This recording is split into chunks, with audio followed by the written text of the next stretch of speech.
Good evening. Welcome to APTN National News. I'm Dennis Ward. An arrest has been made in the shooting deaths of two Métis men in rural Alberta.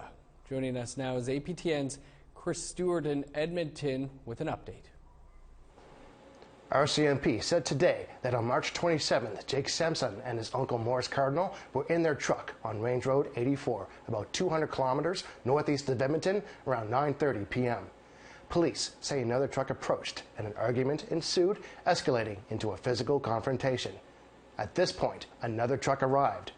RCMP alleged that 31-year-old Anthony Bilodeau of the nearby town of Glendon fired several shots, killing both Sampson and Cardinal. Their bodies were found early next morning outside their truck by a passerby. Bilodeau turned himself in to Bonnyville RCMP, where he was charged with 2 counts of second-degree murder. Families from Morris Cardinal and Jacob Sampson say the two Métis men were hunting and providing for their families. They are asking for privacy. Both victims have GoFundMe set up to help with the funeral and living expenses.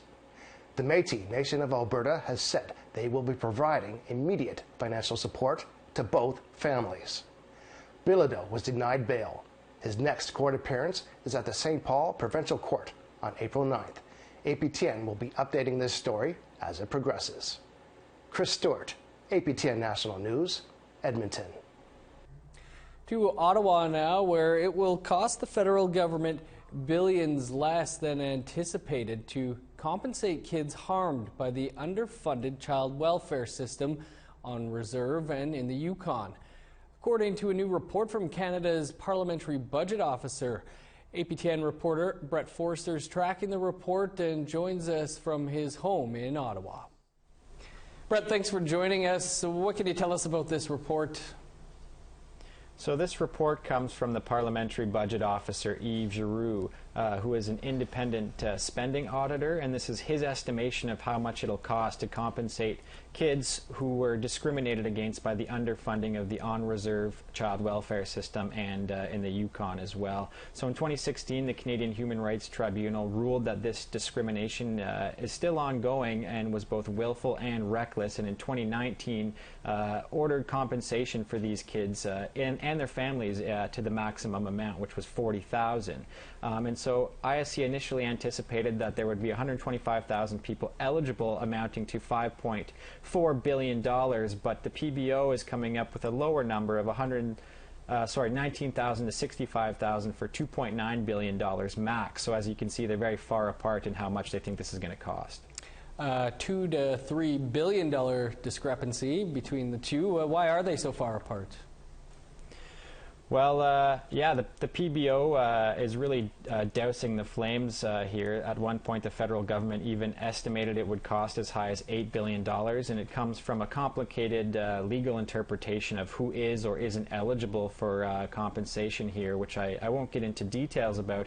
But essentially, the PBO is saying that the government is taking the broadest possible legal interpretation of the compensation order. But when he showed it to their lawyers, they said that if you take a stricter reading, you get a much smaller eligibility pool and thus a much smaller number. So what's the reaction you've been hearing to this report? Yes, well, NDP MP Charlie Angus called for this report. He sent a letter to Giroux back in December 2019. I spoke with him today, and he called this, quote-unquote, a roadmap to move forward and to compensate these kids.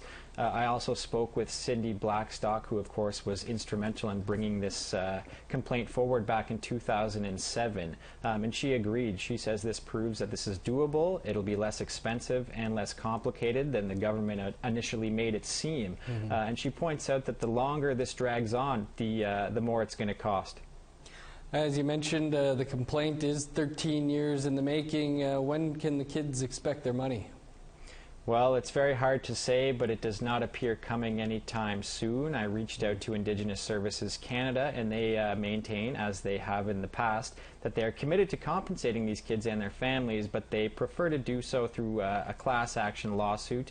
They are currently facing 2 class action lawsuits on this issue, but the PBO maintains that the CHRT ruling is quite distinct, and that the 2 issues are quite separate. And as Blackstock and Charlie Angus maintain the longer that this drags on, the more expensive it's going to be, and the PBO factors this in. 5 years down the road, he anticipates that the cost will rise from $2.9 to $3.7 billion just due to interest and other factors. Well, Brett, important story. Appreciate you staying on top of it. Thanks for being with us here. Thank you. And we'd like to hear what you think about the latest development in the Canadian Human Rights Tribunal ruling. You can comment by joining us on our, by sending us emails at news@aptn.ca, by finding us online at aptnnews.ca, and on youtube.com/APTN News. You can also follow us on Facebook, Twitter, and Instagram for the latest Indigenous news. Over to southern Ontario now, and 4 new cases of COVID-19 were confirmed in 6 nations of the Grand River Territory today, bringing the total number of cases in Canada's most populated reserve to 7. In a statement today, elected Chief Mark Hill said now is the time to redouble efforts to slow the spread in the community and save lives. The First Nation declared a state of emergency on March 13th and began restricting community access last weekend. All individuals who have tested positive have been told to self-isolate. COVID-19 continues to spread in northwestern Ontario. The first positive cases were confirmed today in Sioux Lookout and Dryden. Both municipalities serve a large number of surrounding First Nations. The Northwestern Health Unit said the families of both individuals who tested positive are in quarantine. About 2% of COVID-19 tests in that region have come back positive so far. While there are no reported cases in any of the area First Nations, the public health doctor had this to say. It's not known that I think is really the issue here. And so this is why it is so important this time for all of us to respect the requirements that have been put forward to stay home and not to go out if one has symptoms, as Carl raised, even if we don't have a diagnosis for you. And for those people who are well, to go out only as is needed for essential things for one's family and so on. As the number of COVID-19 cases grow across the country, so does the list of concerns. And we're going to take a look at how Canada is responding to calls to better protect this vulnerable but often overlooked population. They knew it was coming. It was just a question of when. The growing number of COVID-19 cases in correctional facilities across the country stoking fear among at-risk Indigenous inmates and amplifying calls for exceptional measures, even early release, to protect them. This week, the federal government heard that call. But how far can they go? I'm Lindsay Richardson, and I'll have a closer look coming up on APTN National News. After the break, we'll take a look at the fines for not following social distancing guidelines in the Northwest Territories. Stick around. Here's a look at Friday's weather forecast starting on the East Coast. +7 with showers for Halifax, 4 above with rain in Fredericton. -9 and snow in Nain, +2 for Happy Valley, Goose Bay. 7 above with showers in Montreal, +5 in Saguenay. 12 above under sunny skies for Toronto and London. 8 with showers in Ottawa. +4 in Thunder Bay. 11 and sunny in Wawa. -8 in Churchill. That snow will continue. -4 for Norway House. More snow in Winnipeg and 4 below. 7 below for Brandon and Dauphin.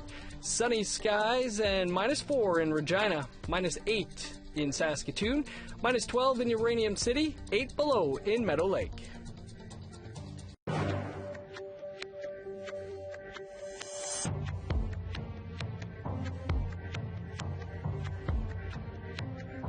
Welcome back. Indigenous Services Minister Mark Miller attended today's COVID-19 Cabinet Committee update. He touched on a few important issues related to how the pandemic is impacting Indigenous communities. Jamie Pashagumscum has this from Ottawa. Canada is keeping a close eye on Indigenous communities during the current flood season. And also, the feds will support provinces to prevent kids from aging out of the foster care system. These were two of the announcements made today by Mark Miller on what his department is doing to help Indigenous communities. He said they will continue to support youth who are aging out of the foster care system for the next 6 months. At a minimum, we will continue to cover the eligible costs to First Nations Child and Family Services to youth who would have otherwise aged out of care. Again, taking care of those that are most vulnerable. Some provinces have undertaken this change already, and I would encourage others to consider doing the same in support of vulnerable Indigenous youth. Miller said he's working with Inuit communities to maintain essential air transportation, and during this flood season, he's working closely with Indigenous communities at risk.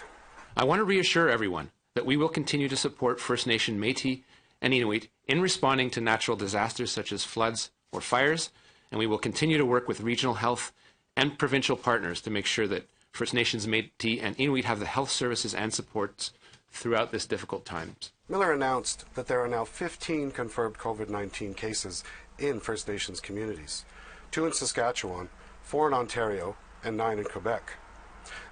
2 of these cases required hospitalization. Now, the government doesn't have numbers on Inuit or Métis communities, but Dr. Theresa Tam, Canada's Chief Medical Officer, said today that just because there aren't any confirmed cases in any given community doesn't mean they're not there. And she stressed the need to continue social distancing and isolation, and that this pandemic is going to get worse before it gets better. Jamie Pashagumscum, APTN National News, Ottawa. Atlantic provinces are ramping up efforts to minimize the spread of COVID-19. Angel Moore is in Halifax and has more. In Labrador, the Nunavik Inuit government is asking people to self-isolate for 14 days, even if they're already in Labrador but traveling into any of the Inuit settlement communities. And for those who have traveled outside of the province are asked to self-monitor for an additional 14 days on top of that once they arrive in Nunavik. There are currently 5 COVID cases in the health district that includes all of Labrador, but officials aren't saying which communities are affected. Elsewhere in the Atlantic region, Prince Edward Island is only allowing essential travelers across the Confederation Bridge. New Brunswick schools have committed to helping students finish the school year by distance. And Nova Scotia has extended its state of emergency for another 2 weeks. Newfoundland and Labrador's health minister said today he expects a surge in COVID-19 cases, as is happening in other provinces. There's at least 500 confirmed cases in the Atlantic region. Angel Moore, APTN National News, Chiputtuk, Halifax. Nunavik, the Inuit territory in subarctic Quebec, has its first confirmed cases of COVID-19. The vast region takes up the northernmost third of the province and is home to 14 fly-in Inuit communities with a population of about 13,000. One case has been reported in the community of Saluit, while the location of the second case is in Puverniatuk. The Kativivik Regional Police Force is currently upholding a 9 p.m. to 6 a.m. curfew. Nunavik's health board is asking Inuit to maintain social distancing as much as possible, something that is difficult for a region that suffers from a lack of housing. A second case of COVID-19 was confirmed yesterday in the Northwest Territories. The individual traveled to BC and returned to their home in Nunavik, where they were tested, and they are currently self-isolating. With heightened concern, the N.W.T is looking at stricter measures for physical distancing. The Territory's Chief Public Health Officer says nothing is off the table to ensure the public follows self-distancing protocols. Currently, the only order that is punishable for breaking are restrictions on travel. Those who break restrictions on entering the N.W.T and self-isolating face a $10,000 fine and 6 months in jail. Dr. Cami Candola says she's received reports from RCMP about crowded house parties taking place. Bringing people together physically outside of your regular household is one of the quickest ways to spread the virus and hurt our communities. And it doesn't matter if it is in your home, on the land, or at a party. Gatherings include funerals, weddings, feasts, having friends over, spending time together with your friends out at the cabin. The Manitoba Métis Federation is setting up a number of camps for people that may contact COVID-19. Details after the break. Hello, I'm Todd Lamoran, and here's what we'll have for you on Nation to Nation. Jane Philpott is no longer a government minister, but we speak to her about a new role as an advisor to several Ontario First Nations about preparing for virus fallout. We'll also have our weekly briefing from a senior official with the First Nations and Inuit Health Branch about whether the military will be sent to assist First Nations. And we speak to Iqaluit reporter Kent Driscoll about Nunavik and its preparations despite having 0 cases so far. That's coming up right after the national news.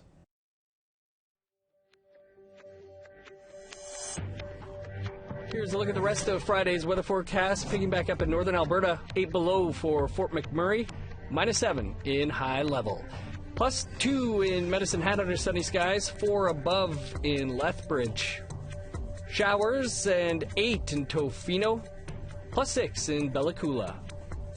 -3 in Fort Nelson, 0 under sunny skies for Smithers. -5 in Old Crow and Whitehorse, 7 below for Watson Lake.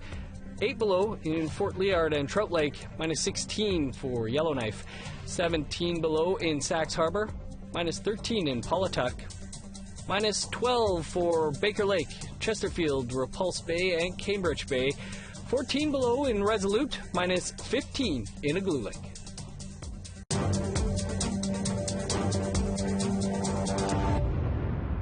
Welcome back. The Manitoba Métis Federation has been allocated a little more than $7 million from the federal government as part of a COVID-19 emergency response package. Among the plans the MMF has in the works is looking to create camp-like facilities that could house nearly 100 people outside of the city of Winnipeg. For more, we're joined by President David Chartrand. President Chartrand, thanks for joining us. Can you tell us about the facilities you're looking at building in Treeherne, which is about an hour and a half southwest of Winnipeg? Well, thank you for that question, Dennis. In fact, we have several fronts of our moving forward to address the pandemic pertaining to isolation of our citizens. We have purchased 5 tiny homes from British Columbia. They're already here in Winnipeg. We're furnishing them as we speak right now. And upon any family that gets affected, we're, of course, going to move that trailer, that mobile home, into that community, address the family issue, and move the person out of that into that isolation unit. So this way we can keep it out of the family, out of the rest of the families in the community. We're also, in fact, working on a much larger scale of production. We have a 248-man camp in Treeherne, which is, you're right, a little an hour southwest of Winnipeg. That's already ready to go. It'll take 96 patients. We're only right now, our major goal is trying to find nurse practitioners or health skillful individuals that can deal with issues of pandemic if it does come true, and we got to use it. But we sent the message loud and clear. This is not just going to be for the Métis, be for Manitoba if necessary. We also, Dennis, want to share, we got another 48-man camp in Winnipegosis. We have our team now working on that camp to get it all ready. So that's just, of course, for people that do not know where it is, it's probably about 3.5 hours from Winnipeg north. So that's going to be ready also to be available and for utilization for Manitobans and the Métis people. What can you tell us about these camps? What do they look like? What will they be used for? Well, in fact, they were work camps. They do take 48. They have a full kitchen, they have a gymnasium. They got different things attached to it. So we have all types of services. You name it. It's eligible to be fully compatible to take the needs of the individuals staying inside them. They have their own television networks. We're just hooking that up right now. But each of them will have their own televisions in their rooms, and it's like a little hotels. But it sets the stage now that they're in isolation. We're also building a fence around it to make sure that people in Treeherne and the surrounding communities don't panic and say, well, you're bringing all the sick people to our community. Right. You're going to spread the germs to us. So we're also building a fence around these sites to make sure their safety in regards to the people around Treeherne. The MMF has also been asked to put funding into Thunderbird House in Winnipeg, which is a spiritual gathering place for Indigenous people. This would create a COVID-19 testing site for the homeless. So what can you tell us about that? Well, there's several fronts. In fact, we called a meeting of all the homeless community organizations to see what their needs are. We're also looking at funding some of these homeless initiatives that are happening out there. We have very strong reserves and concerns regarding their food banks are running short of supplies. So we're looking at giving support both from contents of product, but at the same time financial support. So one of the asks that has come forward is that when we are meeting the homeless organizations, Winnipeg Regional Health Authority was there to see Winnipeg, Salvation Army, Salome Mission, and End Homelessness. They approached us to see if we could put money towards Thunderbird House, because Thunderbird House is actually shut down right now. The doors are closed. My understanding is their washrooms aren't working, their infrastructure is in dire need. So we indicated we definitely would put support towards that. But I just got some troubling news just now on that issue. Thank you for that question, Dennis. Apparently they're looking at charging us $40,000 of rent to use it. So, but I'm a little puzzled in that position because I have no problem spending money to fix the washrooms and get it up and ready for the homelessness to be tested and a place for them to go, their own place. But for us to start paying $40,000 rent for an institution that was built for the purpose of homelessness, guys, me a little concerned. So my minister told me he's very concerned about that. But we already sent in some of our construction people in there to look at it, and we're definitely willing to put the money up to help in this time of need. Well, we'll keep on top of that with you. We'll have to leave it there. President Chartrand, thanks for joining us. And again, thank you, APTN, for keeping up the news. And if I can send some message your way, Dennis, there's 15 now that's been announced by Minister Miller, Indigenous Affairs, that have been affected in Canada. We had a discussion also with the Grand Chiefs today. And some of the concerns we are talking about is that they're not sharing with us where. And it worries us a lot, Dennis, because how do we react as governments and First Nation governments if they're not going to share where? Because if we can know a community, we can know location, then we can put a strategy and a plan around it as fast as we can. But if we're going to be kept in the dark, then how can we help our people properly? So I know our people are scared enough as it is. So we're trying to push both federal and provincial governments. They need to share with Indigenous governments. If it's somebody's being affected in the community, we're not going to blame them. We need to protect them and their families. So you need to share that information to us. So we'll keep you posted on that, and we'll look forward to seeing what we can do to make a difference to all Indigenous people in Manitoba. Absolutely. President Chartrand, thanks again. Thank you, Dennis. And that is your APTN National News for this Thursday. For the very latest, visit our website, aptnnews.ca, and download the APTN News app. Stick around. Todd Lamarand is up next with Nation to Nation. I'm Dennis Ward. Thanks for tuning in. We'll see you back here tomorrow.